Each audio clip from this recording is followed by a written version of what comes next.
Douglas Murray, is there a problem actually in the Holy Book, in the faith, or is the problem in some of those, like this gentleman, and their interpretation of it? Well, we're very lucky that most Muslims don't think anything like Anjem Chowdhury, or we'd really be in trouble. Hello, welcome to my YouTube channel. Today we're here again with another video by Douglas Murray titled, "Is Islam Intolerant?" Wow, I believe this is going to be an interesting one. Let's start with the video. Go.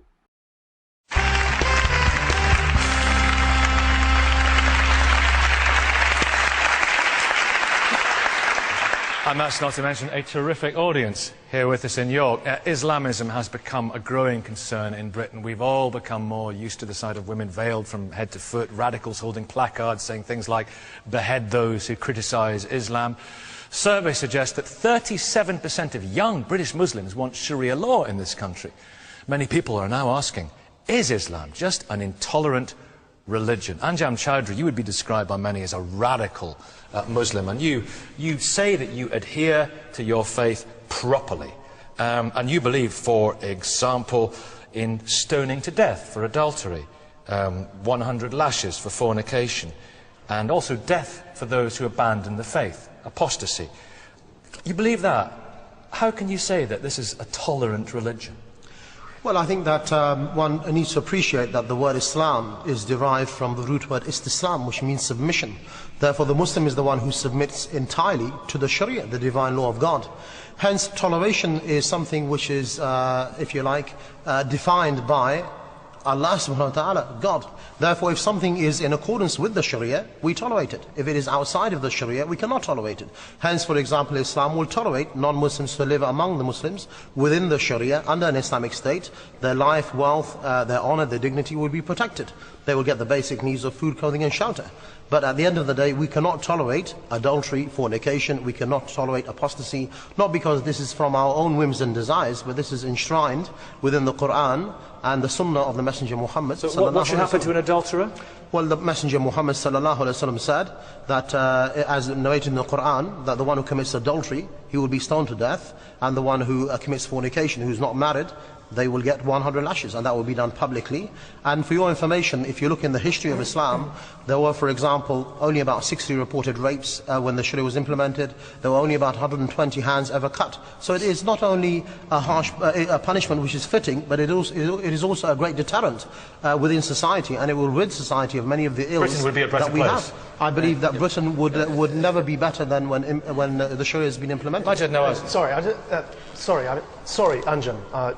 First of all, your Arabic was wrong. The root word for Islam is not Istislam, it's Salima. I assume you don't speak Arabic.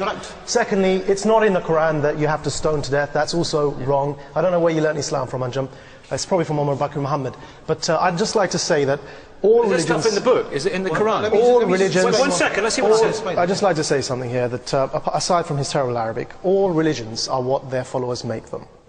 And that depends upon the vast majority of the followers of a faith, whether it's Christianity, Islam or Judaism. No one religion should be singled out to say that this particular religion is intolerant. In the medieval period, Pope Urban II launched the Crusades in the name of God. And today we have people like Anjem speaking the way he just did. I think the difference is that the problem today happens to be that many Muslims have subscribed to something we call Islamism, whereby they believe Islam is a political ideology that must be forced upon people their preference is at the end of a sword. Is he a real Muslim? Well, can I just is he a real Muslim? Can I just say, actually, yes, I'm a Muslim. Do you consider me a Muslim? In the Quran, Allah said, He said, whatever the Prophet brought, take it. Whatever he left, leave it. So everything is enshrined within the Quran, which is explained by the Sunnah of the Prophet's sayings, actions, consent. But can I just say that, the lady there is not the only one from the Council of Ex-Muslims. Majid Nawaz is a well-known sellout, and he's a non-Muslim, he's a Catholic. So I think that you need to have Muslims to talk about Islam. What's the punishment? What's the punishment in hell? What's the punishment in hell? You cannot ally with the American and British establishment. What's the punishment waiting for him? What's the punishment waiting for him in hell? Well, he will be in the hellfire, but the point is that he needs to retake his shahada. What would you do to me, Anjem? Let's talk in a minute about apostasy. I'd rather make mistakes from Arabic than leave the deen of al-Islam like Majid Nawaz. Now, Douglas Murray, is there a problem actually in the Holy Book, in the faith, or is the problem in some of those, like this gentleman, and their interpretation of it? Well, we're very lucky that most Muslims don't think anything like Anjem Chowdhury, or we'd really be in trouble.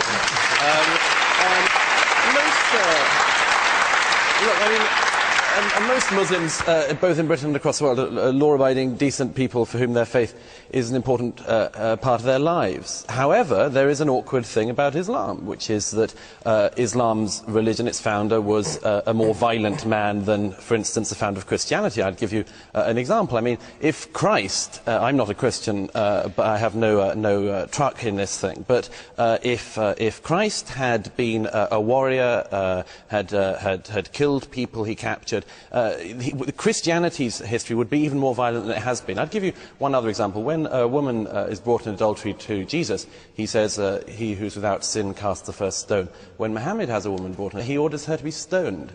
This would be a very different outcome. Now, fortunately, as I say, there's no doubt about this, about the nature of Muhammad as a beginner of a religion. There's no doubt about that, but there is also no doubt about the fact, as I say, that most Muslims don't behave in that way. Because religion is open... Sorry, Douglas, that's untrue. It's untrue. You've deliberately picked on one example, and that is Jesus Christ, the prophet of God. Before that, there were many other prophets that Christians also believe in, such as the prophets of the Old Testament, who launched wars, who were kings, King Solomon, King David. Hold on, Douglas, I'm making a point here, which is that prophets, during those times, some of them fought, some of them didn't fight, some of them it's disputed whether they fought. The point is that all religions are interpreted. We can't say here that Islam is one thing or another. But Jesus' message was very clear. He never said to stone anyone to death, Jesus, did he? I think it's disputed, even the fact that the Prophet Muhammad stoned people to death. Well, that's not a fact. That's not a fact. But yeah, you can admit it. Harris Rafiq. Yeah, just a couple of points. First of all... Did the Prophet order people to be stoned to death? Right, okay. That case itself was where the woman insisted that she had punishment. There was one case where the woman was stoned, and that was when she came to the Prophet Muhammad, peace upon him, and said, I've committed adultery. The Prophet, peace upon him, turned his face away. She asked him again, I've committed adultery. Only when she asked the third time for a punishment was the punishment insisted on. That is the only Should he not have still said no? I beg your pardon? Should he not have still said no? No, she insisted that she be punished. But coming back to the original point, in terms of Sharia, first of all, there is nothing in the British law that actually prevents me from practicing my faith. So there's no need for Sharia law in this country. And secondly, there's nothing. And secondly, the other thing is, there is no compulsion in Islam.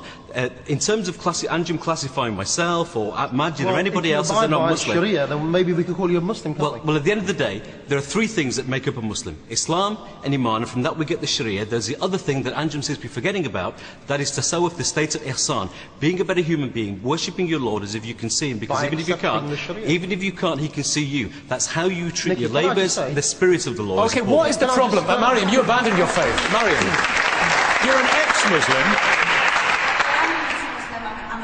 Now, but I think this question is wrong, and this is exactly the reason why. The problem is you can find intolerance in every religion, including in Islam. But the reason Islam is such a focus today is because it is the banner of a political movement, and that's where we need to put the finger on.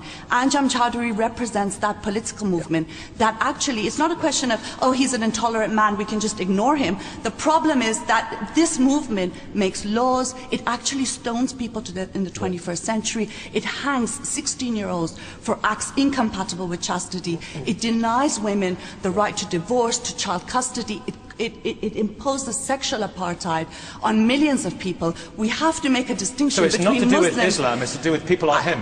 It is. It's the political Islamic movement. And actually, the first victims and the first front of resistance against this movement are people who are either Muslims or being labelled as such. So he's the problem. The political Islamic movement is the problem.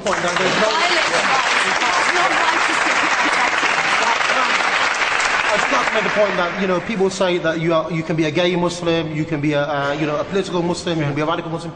There's only something called a Muslim. The Muslim is the one who practices a religion and he believes in Islam and he accepts all of it. The other thing I would say is it's very rich of Douglas Murray to talk about a religion being the Islamic religion being violent when he believes in the occupation of Palestine. He's the one who supported the American government in their campaign in Iraq and Afghanistan. So you are a very political animal, aren't you? The point is Islam has something to say about everything in our life, including what people like Douglas Murray and the sellout Majid have to say. Okay, Ankraya, frankly, you know, the image problem that Islam has with some people in this country, is he actually the problem?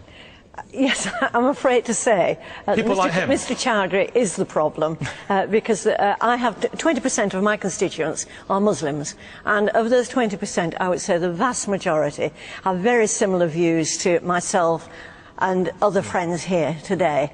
They are tolerant and they don't take the views of Mr. Chowdhury. Unfortunately, the ones with the biggest mouths in Keighley are the ones that get listened to, and I'm not even saying that they are like Mr. Chowdhury, but they do have fairly intolerant views of other people. But we see these surveys and people thinking, you know, and a disturbing amount of people saying they would justify violent action if it were Douglas Murray, there are some disturbing young people being far more radical. Disturbing surveys about 7/7 and 9/11 come out, don't they? Absolutely, and the younger they go in this country at the moment, the more likely they are to be radical. This is the problem, and the previous speaker was absolutely right.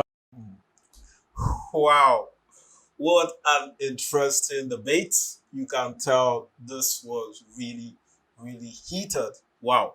And just by the topic, is Islam intolerant? And from the point, I think one of the speakers stated that there is intolerance in every religion. There's intolerance in Islam, there's intolerance in Christianity, there's even intolerance in every religion. But a lot of people a lot of people are using it for their own political motive, are exploiting the Islam religion for their own selfish interests. Just like one of the speakers, Chowdhury, that is proposing Sharia law should be Sharia law should be legislated in the UK. I don't know why Sharia law should come into legislation in UK that is known as a Christian country. And I feel that is totally wrong. Imagine in this 21st century, if we are to abide by Sharia law, if we are to abide by the rules, by the regulation, by the rules stated in the Sharia law, just like the one is stated that if you commit adultery, that you are to be stoned to death. And if you are not married and you engage in fornication, you are going to be flogged 100 lashes of cane in public. So I feel that is totally absurd. That is totally unacceptable. How can you think of imposing such law in the society we are right now? Everybody right now, you see, we are not in the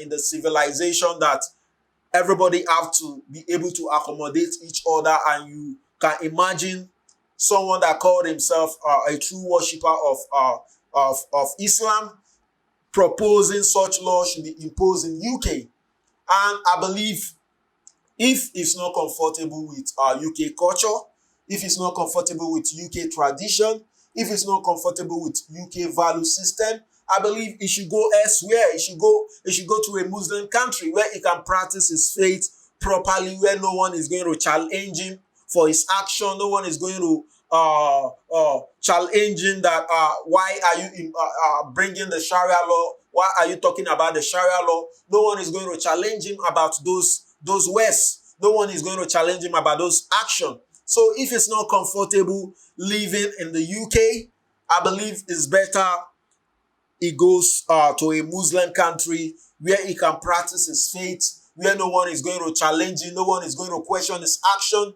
So I believe he should leave the UK to a Muslim country. You can't be proposing Sharia law should be imposed, Sharia law should be legislated in UK, whereby people should be stoned to death for fornication, people should be stoned to death for adultery, people should be flogged 100 lashes of cane for committing fornication. I feel that is totally unacceptable, that is totally absurd, that is totally an idiotic ideology. And I believe Sharia law should not be legislated in the UK, because we are now in the 21st century whereby we try to understand each other, and you are talking about bringing the law that have been written in the past bringing the law that have been written 200 years ago to come to be legislated in the UK. I believe that is totally unacceptable. I believe it's people like this that always tarnish and condemn and, you know, bring down the name of Islam.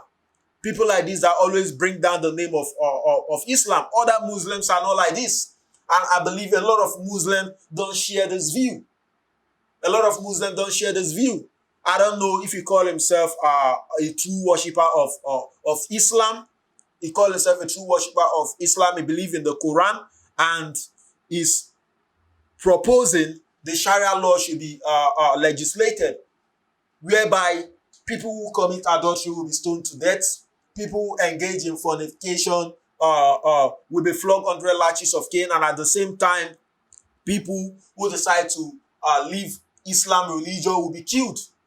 I feel that is totally unacceptable. This is what Douglas Murray always talk about. This is what Douglas Murray always talk about, that the major problem the UK is having today is Islamist fundamentalism and Islamist extremism. A lot of people try to pick offense because someone is trying to express his freedom of speech and they resort to violence. And I believe this is totally unacceptable in the society we are right now. And I really feel the problem is not in the religion, but the problem is in the interpretation a lot of people are having. And a lot of people try to hijack Islam for their own political motive. And at the end of the day, they bring the religion down. So I've really learned a lot just listening to other speaker. Douglas Murray also mentioned a point that because the founder of Islam is a violent person, that Muhammad beheaded of a lot of prisoners. Muhammad himself is a warrior. So, and the founder of Christianity, like Jesus, is someone that is very peaceful. And there was an instance whereby a woman, that a prostitute, was brought to Jesus and they wanted to stone the prostitute to death. And Jesus asked them that if any of them have no sin, should pick up the first stone and stone the woman. At the end of the day, all of them, no one was able to stone the woman because they have equally committed different sins. So, by Douglas Murray points that the founder of Islam is a warrior and is a violent person in nature, I think to some extent that is true, and to some extent I also believe that is not 100% true. I believe there are also some radical people in the Bible, and I believe there are also some radical verses in the Bible, but the New Testament has come to replace I've come to throw more light on the things that were actually addressed in the Old Testament. And a lot of this issue have been addressed.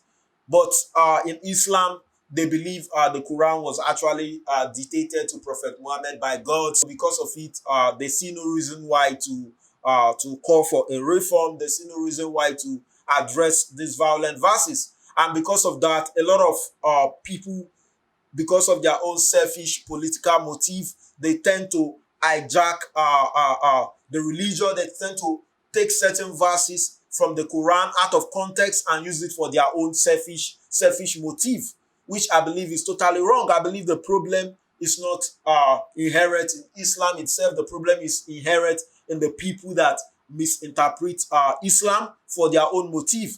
Just by the speaker saying Sharia law should be legislated in UK, whereby those that commit adultery will be stoned to death, those that commit fornication will be flogged 100 lashes of cane in public, and those that decide to leave Islam religion will be killed. I feel that is totally unacceptable, and people like this should be deported back to their country.